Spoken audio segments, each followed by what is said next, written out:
Mahasiswa saya, Pak, bertanya pada saya, Pak, bagaimana mungkin ada banyak kebenaran? Saya katakan mungkin.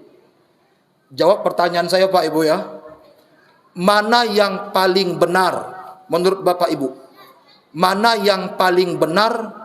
5 tambah 5 sama dengan 10, atau 6 tambah 4 sama dengan 10, atau 7 tambah 3 sama dengan 10, atau 8 tambah 2 sama dengan 10? Mana yang paling benar? Hah? Semuanya benar. Kata ibu-ibu yang di pojok, ambola biasuko 5 tambah 5. Karena hari pernikahan ambo tu bulan 5 tanggal 5. Ambo 5 tambah 5 lah. Kece apa? Ambo 7 tambah 3 lah. Soalnya anak ambo 7. Bini ambo 3. Iya kan? Itu benar menurut pendapatnya masing-masing.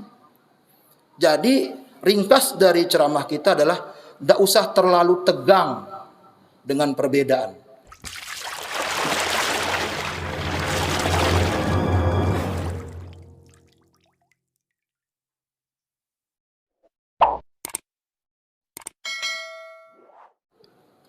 Assalamualaikum warahmatullahi wabarakatuh.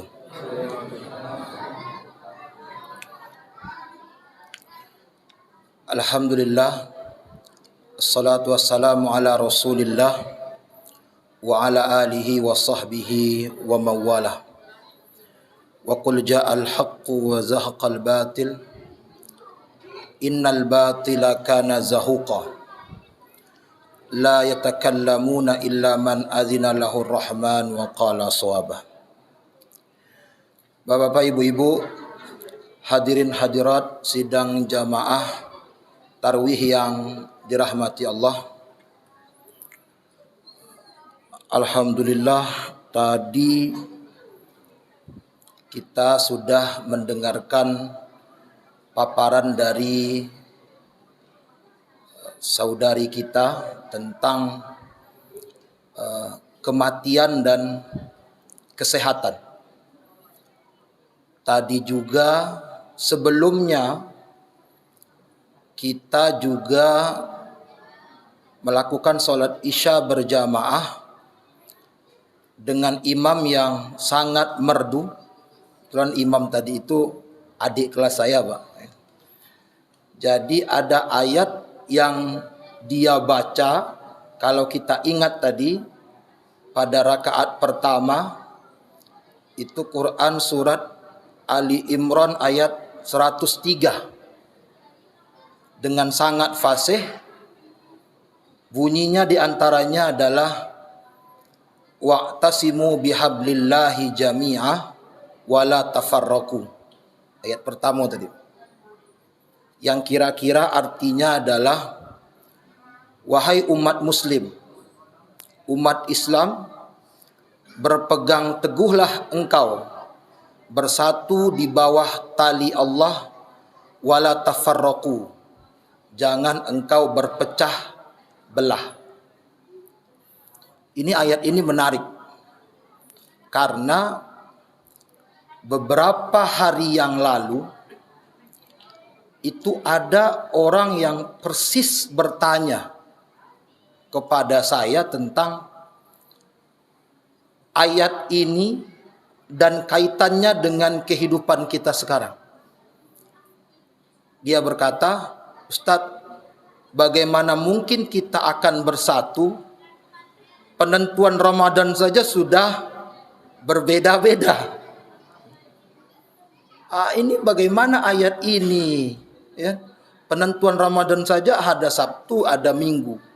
Bahkan satu rumah saja, kadang-kadang istrinya sudah puasa, suaminya belum. Karena mungkin suaminya PNS. Bapak Ibu yang dirahmati Allah, yang jelas ada satu hadis yang bunyinya ikhtilafu ummati rahmah. Nabi bersabda, perbedaan di antara umatku itu rahmat. Dulu, ini menarik. cerita menarik. Dulu pada zaman Khalifah Utsman ada perbedaan pendapat, bukan menentukan puasa, iko masalah sepele. Ada yang lebih besar pada saat itu. Umat Islam berbeda pendapat tentang siapa yang layak menggantikan Utsman sebagai pemimpin. Jadi khalifah ketiga itu Utsman. Utsman bin Affan terbunuh, tidak sempat menunjuk pengganti. Sudah terbunuh duluan, wafat duluan, tidak sempat menunjuk pengganti. Sehingga umat Islam ini berbeda-beda pendapat tentang siapa yang cocok dan layak memimpin kita untuk menjadi khalifah menggantikan Utsman. Isunya seksi sekali, bukan masalah puasa. Pada saat itu, kalau Bapak Ibu baca sejarah Islam, ada 3 kelompok besar. 3. Kelompok ketiga ini, tiga kelompok ini punya jagoan masing-masing. Coba lihat. Kelompok pertama itu sangat besar, banyak jumlahnya. Itulah yang menamakan diri dengan Syiatul Ali. Kelompok namanya Syiatul Ali. Itulah yang kita kenal sekarang dengan Syiah. Jadi Syiah itu awal berdirinya namanya Syiatul Ali. Coba lihat apa kata kelompok ini. Kata kelompok ini, bagi kami kalau kita mau cari pemimpin kita menggantikan Khalifah Utsman, bagi kami yang layak dan cocok serta pantas menjadi pemimpin itu harus dari keluarga Nabi. Itu kata orang-orang Syiah ini. Maka naiklah jagoannya namanya Ali bin Abi Thalib. Naik, kira-kira sekarang itu daftarlah ke KPU, begitu. Itu satu kelompok. Ada kelompok yang kedua. Ini tidak kalah banyaknya. Banyak juga. Kelompok yang kedua ini berkata begini. Bagi kami, karena kita ini mau cari pemimpin menggantikan Utsman, maka orang yang layak dan cocok menjadi pemimpin adalah harus orang yang dekat dengan Utsman. Karena mau gantikan Utsman. Kalau perlu dari keluarga Utsman. Tampillah jagoannya. Namanya Muawiyah bin Abi Sufyan. Itulah. Ada 2 Pak. Bu, 2 ini. Ada yang ketiga. Kelompok yang ketiga ini juga tidak kalah banyaknya. Coba dengar apa pendapat kelompok ketiga ini. Kata kelompok ketiga ini kepada kelompok pertama dan kelompok kedua, hei kalian, kita ini mau cari pemimpin, bukan mau cari orang yang dekat dengan Nabi atau dekat dengan Utsman. Kita ini mau cari pemimpin. Maka bagi kami, kata kelompok ketiga ini, tidak penting dekat dengan Nabi kek, dekat dengan Utsman kek, itu tidak penting. Yang penting dia adil, dia tegas, dia jujur, dia amanah, dia punya integritas, maka dia cocok menjadi pemimpin kita. Itu kata kelompok ke 3 kelompok.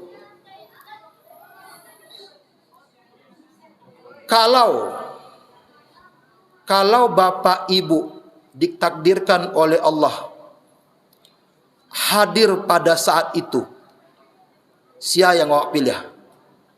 Kelompok 1, kelompok 2 atau kelompok 3? Partai mau ikut? Partai 1, partai 2, partai 3? Saya pun partai 3. Karena alasannya objektif, datanya bagus, argumentasinya rasional dan mantap. Kelompok ketiga inilah yang menamakan dirinya dengan Khawarij. Kelompok yang sampai sekarang sepakat ulama mengkafirkannya. Jadi kelompok ketiga ini dikafirkan oleh ulama sampai sekarang. Kalau masuk partai 3 berarti awak masuk orang kafir. Iya. Coba dengar, lihat. Kenapa ulama mengkafirkannya? Setelah dia memberikan argumentasi yang logis, yang mantap, apa yang mereka perbuat? Mereka membunuh semua orang yang berbeda dengan pendapat mereka. Akhirnya Ali terbunuh. Ya enggak Ustaz Muhammad Daniel? Ya. Ali terbunuh, ya kan? Ali bin Abi Thalib itu dibunuh sholat subuh oleh Khawarij. Kelompok pertama. Muawiyah mau dibunuh, tapi dengan takdir Allah lolos. Karena pada saat itu Muawiyah itu pejabat gubernur di Syam dan Palestina. Lolos. Lihat. Perbedaan pendapat di antara umatku rahmat. Kalau perbedaan pendapat itu disikapi dengan bijaksana. Tapi kalau perbedaan pendapat itu disikapi dengan emosi, maka perbedaan itu menjadi bencana. Jadi, yang membuat umat Islam ini terpecah bukan karena perbedaan pendapat. Tapi yang membuat umat Islam ini terpecah adalah sikap kita dalam menghadapi perbedaan pendapat. Kita lihat, orang Khawarij tadi. Argumennya bagus, tapi sikap dia dalam menghadapi orang yang berbeda dengan dia itu membuat kita membenci mereka. Ini hati-hati. Bapak Ibu yang dirahmati Allah, jadi saya harus katakan ini, sebenarnya ini narasi di koran dan televisi juga harus hati-hati. Kita umat Islam ini tidak berbeda dalam puasa. Solatnya yaitu, niatnya ya sama, Qur'annya ya sama, rukun puasanya ya sama, yang membatalkan puasanya ya sama. Yang berbeda itu adalah mulai puasanya. Ya. Bapak Ibu yang dirahmati Allah, kalau awak pai barale, siapkan amplop. Karena kita sudah telat datang, dan kebetulan maaf, orang yang punya ale ekonominya di bawah loh. Sehingga yang tinggal hanya sambal lau asin leh. Enak tak? Enak tak?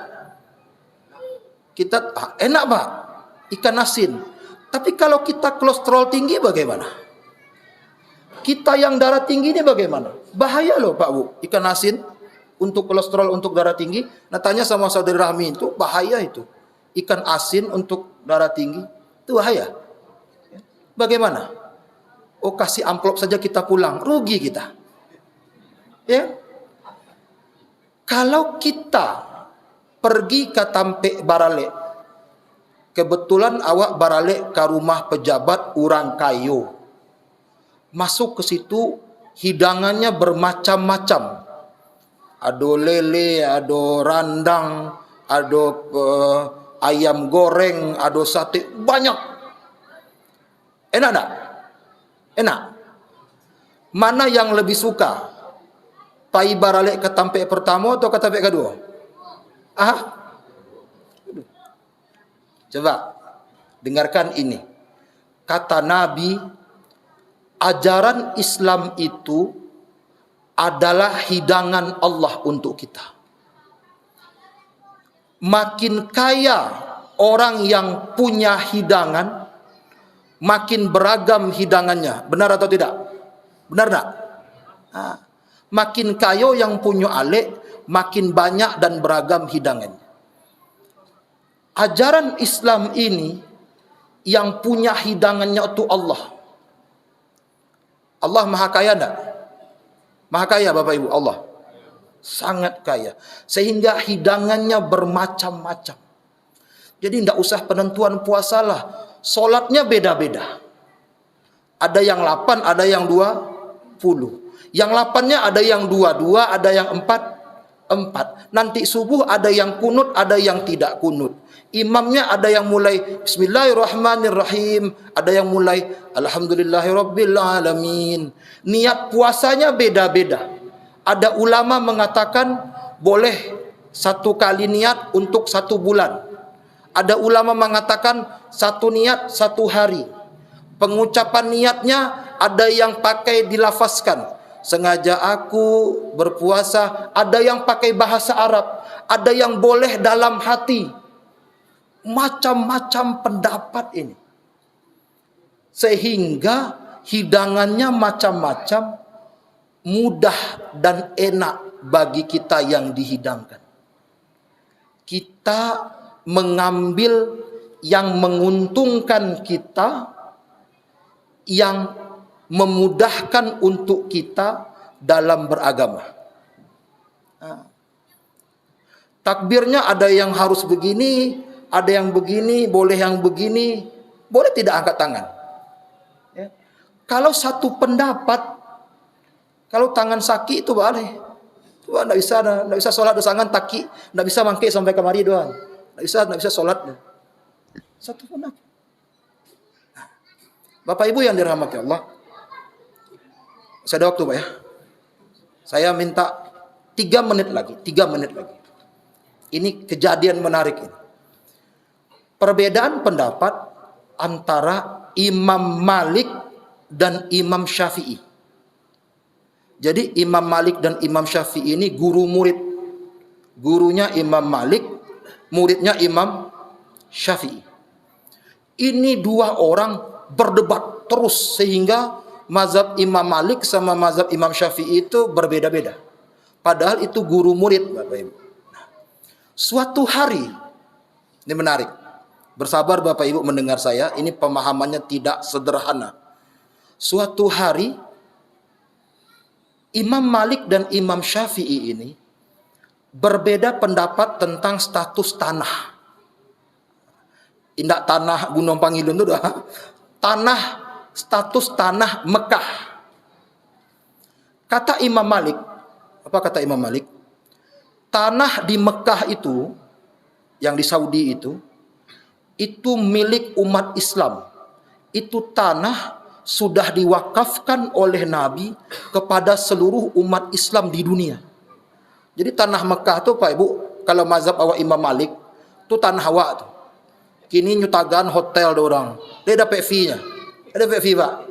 Lama saja menagan hotel. Itu tanah awak tuh Pak, menurut Imam Malik. Tanah wakaf bersama itu. Menurut Imam Syafi'i, katanya kepada Imam Malik, ndak guru, ndak kayak begitu. Tanah Mekah itu tanah punya orang yang milik orang yang punya tanah, bukan milik semua umat Islam, kata Imam Syafi'i. Apa dalilnya? Kata Imam Syafi'i, ketika Nabi masuk menaklukkan kota Mekah, kata Nabi, barang siapa yang masuk ke rumah Abu Sufyan dia aman. Jadi Nabi mengakui kepemilikan Abu Sufyan. Berdebatlah orang ini. 2 orang ini perdebatannya tidak selesai sehingga dua-duanya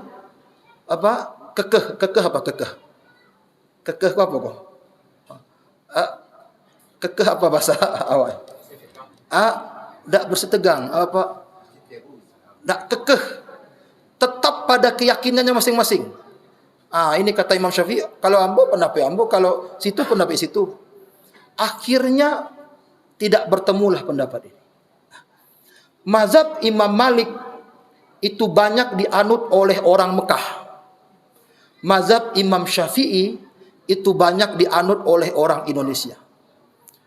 Tahun 2008, saya dan kawan-kawan itu pernah bertanya ke orang Mekah. Orang Mekah asli. Tidak orang Indonesia yang TKI dah. Orang Mekah asli. Kami tanya, Anda kan orang Mekah? Iya. Anda pengadut mazhab Imam Malik? Iya. Menurut mazhab yang Anda anut, tanah Mekah ini adalah tanah milik kita bersama. Kenapa kami harus bayar ke sini? Gratiskan dong haji umroh. Ini kan tanah kami bersama. Kampung awak kau basamu. Bakok kami membayar pulang kampung awak. Apa kata orang Mekah yang penganut mazhab Malik? Katanya begini, maaf Pak, kami orang Mekah ini penganut mazhab Maliki dalam ibadah dan dalam muamalah. Tapi maaf, kalau urusan tanah kami ikut Imam Syafi'i. Nah kalau mak diinyo. Jadi kalau urusan tanah ikut Imam Syafi'i. Kenapa? Karena menguntungkan bagi dia. Saya tidak bayangkan kalau pendapatnya hanya satu. Pasti rugi orang Mekah. Pendapat yang banyak membuat orang di Mekah beruntung. Dia ambil pendapat yang menguntungkan dia, yang memudahkan dia. Itu cara orang memilih pendapat. Menguntungkan dan memudahkan kita, itulah namanya rahmat. Disitulah kecek Nabi, perbedaan umatku itu rahmat. Ambil yang kita untung, ambil yang mudah dari kita untuk beragama. Saya mulai hari Minggu Pak, puasa. Bukan karena saya PNS, enggak ada urusan. Karena hari Sabtu, saya harus ada pekerjaan yang membuat fisik saya lelah. Ada pendapat Minggu, saya ambil Minggu. Menguntungkan bagi saya. Ada orang yang menguntungkan hari Sabtu, diambil hari Sabtu. Kunut tidak kunut, bismillah, alhamdulillah, Sabtu Minggu. Yang mana yang benar? Hah? Semuanya benar menurut pendapatnya masing-masing. Iya. Mahasiswa saya Pak, bertanya pada saya, Pak, bagaimana mungkin ada banyak kebenaran? Saya katakan mungkin. Jawab pertanyaan saya Pak Ibu ya. Mana yang paling benar menurut Bapak Ibu? Mana yang paling benar? 5 tambah 5 sama dengan 10? Atau 6 tambah 4 sama dengan 10? Atau 7 tambah 3 sama dengan 10? Atau 8 tambah 2 sama dengan 10? Mana yang paling benar? Hah? Semuanya benar. Kata ibu-ibu yang di pojok, ambolah biar suko 5 tambah 5. Karena hari pernikahan ambo tu bulan 5 tanggal 5. Ambo 5 tambah 5 lah. Kece apa? Ambo 7 tambah 3 lah. Soalnya anak ambo 7. Bini ambo 3. Iya kan? Itu benar menurut pendapatnya masing-masing. Jadi ringkas dari ceramah kita adalah tidak usah terlalu tegang dengan perbedaan. Sampai laki bini tidak basapuan gara-gara beda puaso. Ya? Yang gara-gara dan suami sembahyang ampe-ampe dan istri dua. Umat ini sudah melalui banyak perbedaan dan tidak pernah terpecah belah. Karena yang dituntut dari kita adalah bersatu dalam perbedaan dan berbeda dalam persaudaraan. Ini saja, semoga bermanfaat bagi kita untuk cara kita beragama ke depan. Tidak usah terlalu tegang, santai saja. Perbedaan ini akan ada dan akan terus ada. Kita ambil yang menguntungkan bagi kita, yang memudahkan bagi kita dalam beragama. Demikian, semoga bermanfaat. Aku qouli hadza ala minkum. Assalamualaikum warahmatullahi wabarakatuh.